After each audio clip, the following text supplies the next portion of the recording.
ఓం శ్రీమాత్రే నమః. ఓం శ్రీ వారాహీదేవ్యై నమః. వారాహీదేవి యొక్క ఈ మంత్రాన్ని పఠించడం వల్ల అశుభ ప్రభావాలను తొలగించి భక్తులకు సంకటాల నుండి విముక్తి కలిగిస్తుంది.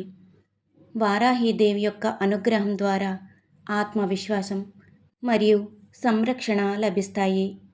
వారాహీదేవి యొక్క ఈ మంత్రాన్ని పఠించడం వల్ల శత్రుబంధన, దుష్టశక్తుల నివారణ మరియు ఆత్మరక్షణ కోసం ఉపయోగిస్తారు. ఈ మంత్రం తపస్సు, ధ్యానం మరియు సాధనలో ఈ మంత్రం శక్తిని పెంచుతుంది.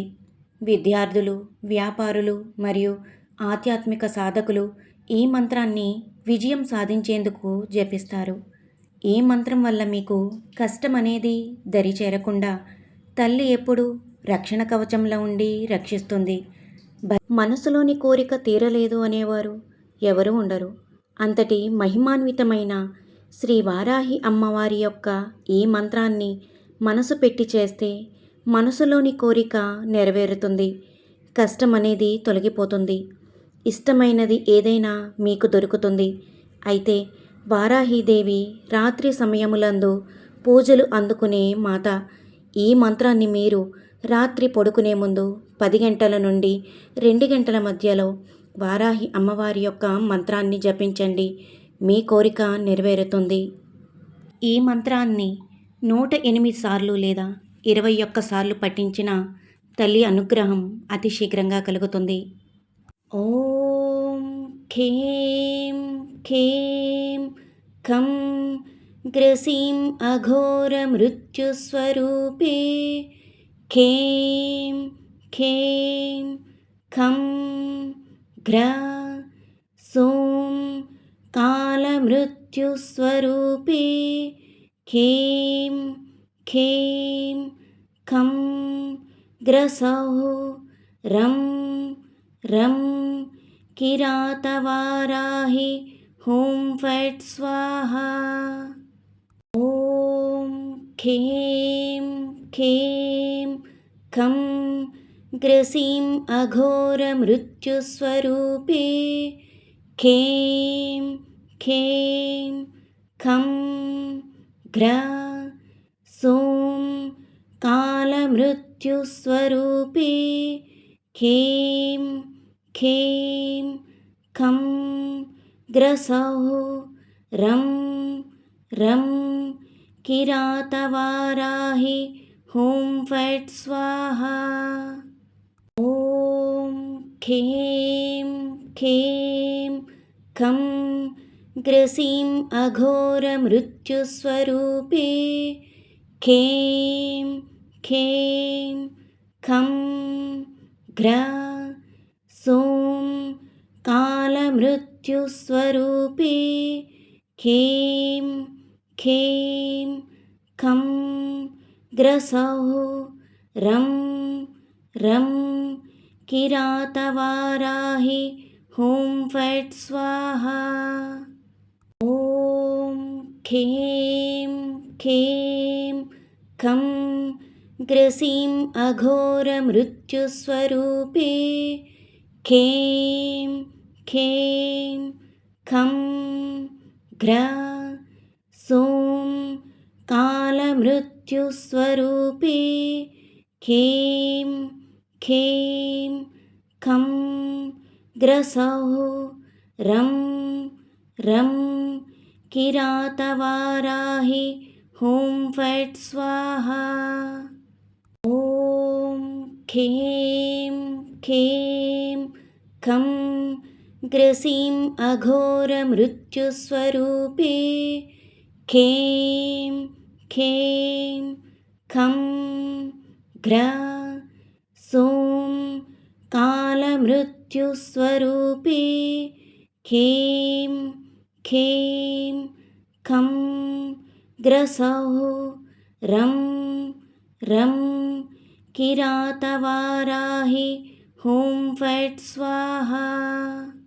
ఓం ఖేం ఖేం ఖం గ్రసీం అఘోర మృత్యుస్వరూపే ఖేం ఖేం ఖం घ्र सौं कालमृत्युस्वरूपे खें खें खं ग्रसौः रं रं किरातवाराहि हुं फट् स्वाहा।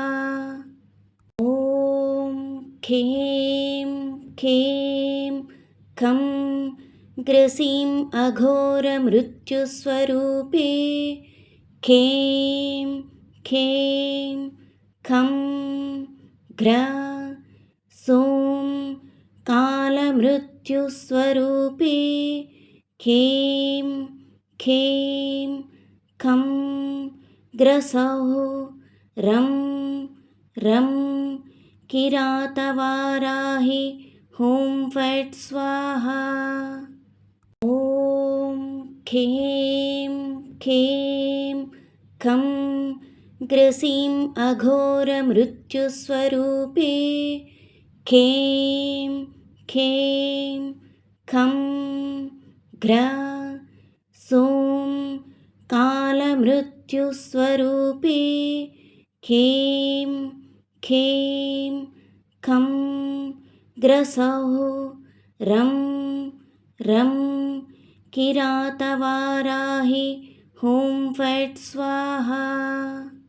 ॐ खें खें खं ग्रसीं अघोरमृत्युस्वरूपे खें खें खं घ्र सौं कालमृत्युस्वरूपे खें खें खं ग्रसौः रं रं किरातवाराहि हुं फट् स्वाहा।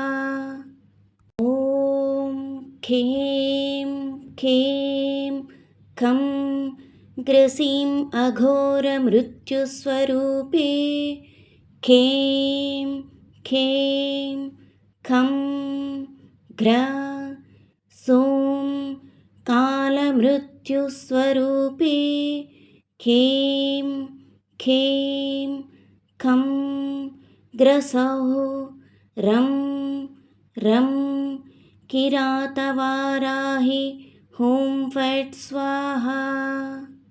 ॐ खें खें खं ग्रसीं अघोरमृत्युस्वरूपे खें खें खं घ्र सौं कालमृत्युस्वरूपे खें खें खं ग्रसौः रं रं किरातवाराहि हुं फट् स्वाहा। ॐ खें खें खं ग्रसीं अघोरमृत्युस्वरूपे खें खें खं घ्र सौं कालमृत्युस्वरूपे खें खें खं ग्रसौः रं रं किरातवाराहि हुं फट् स्वाहा। ॐ खें खें खं ग्रसीं अघोरमृत्युस्वरूपे खें खें खं घ्र सौं कालमृत्युस्वरूपे खें खें खं ग्रसौः रं रं किरातवाराहि हुं फट् स्वाहा। ॐ खें खें खं ग्रसीं अघोरमृत्युस्वरूपे खें खें खं घ्र सौं कालमृत्युस्वरूपे खें खें खं ग्रसौः रं रं किरातवाराहि हुं फट् स्वाहा। ॐ खें खें खं ग्रसीं अघोरमृत्युस्वरूपे खें खें खं ग्र सौं कालमृत्युस्वरूपे खें खें खं ग्रसौः रं रं किरातवाराहि हुं फट् स्वाहा। ॐ खें खें खं ग्रसीं अघोरमृत्युस्वरूपे खें खें खं ग्र सौं कालमृत्युस्वरूपे खें खें खं ग्रसौः रं रं किरातवाराहि हुं फट् स्वाहा।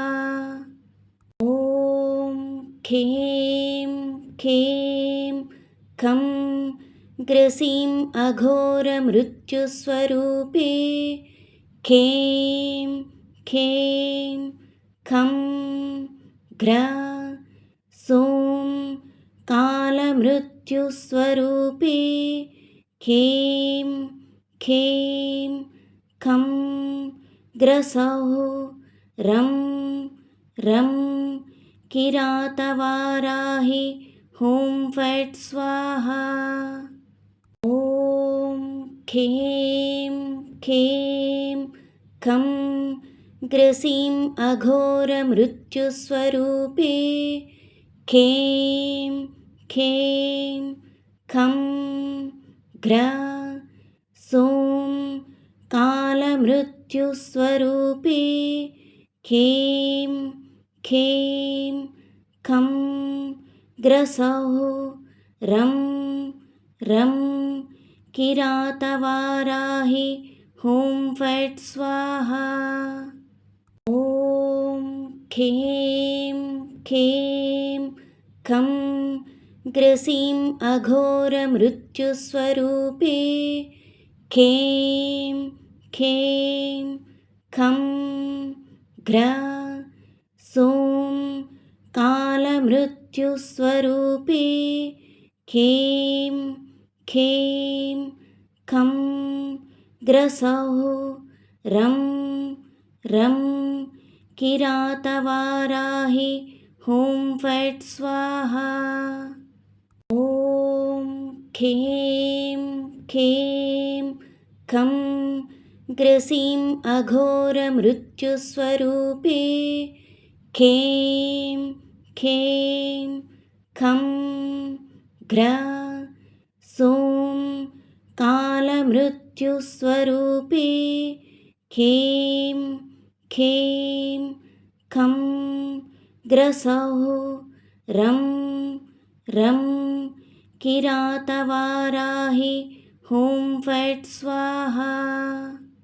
ॐ खें खें खं ग्रसीं अघोरमृत्युस्वरूपे खें खें खं ग्र सौं कालमृत्युस्वरूपे खें खें खं ग्रसौः रं रं किरातवाराहि हुं फट् स्वाहा।